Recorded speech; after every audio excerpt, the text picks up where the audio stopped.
जैसा पहले गृहस्थ वाले भी जीवन भर गृहस्थ में नहीं रहते थे।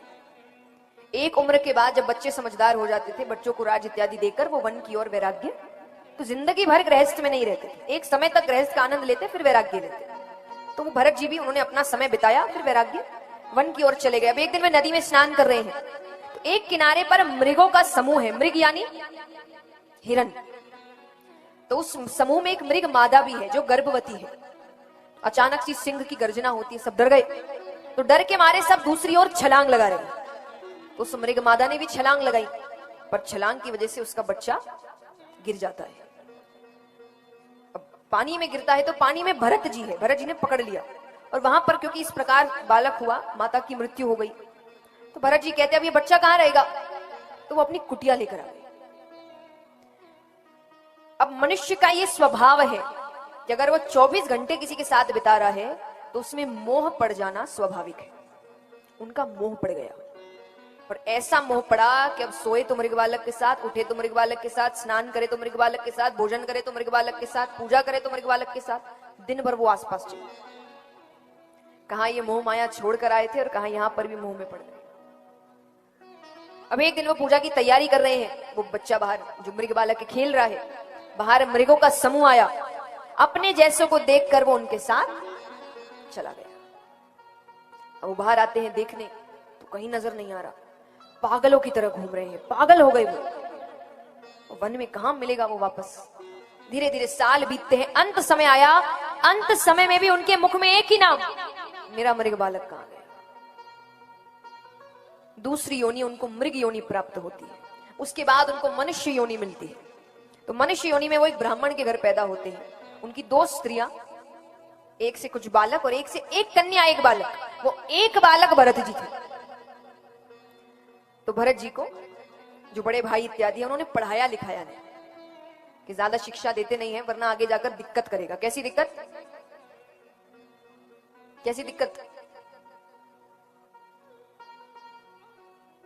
ये साफ तौर पर अपना हक मांगेगा, क्योंकि माँ बाप की मृत्यु हो गई थी।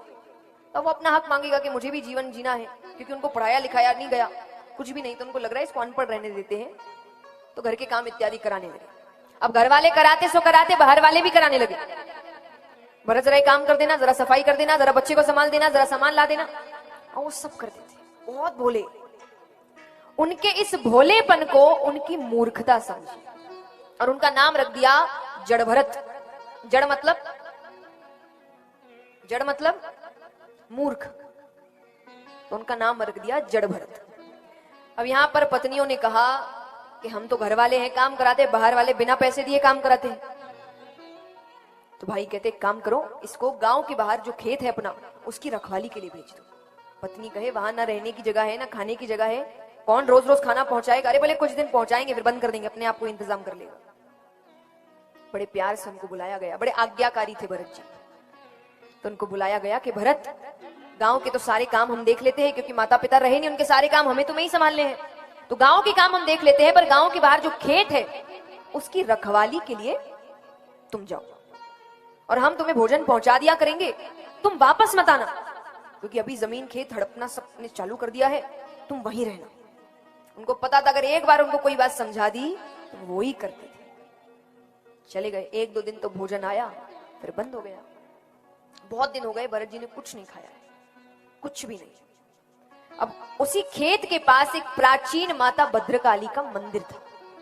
ऐसी अफवाह उड़ रखी थी कि अगर वहां किसी की बलि चढ़ा दो तो माता मुंह मांगा वरदान देती है। अफवाह थी, ऐसा कुछ भगवान किसी बेगुनाह की बलि लेकर आपकी इच्छाएं पूरी नहीं करेंगे।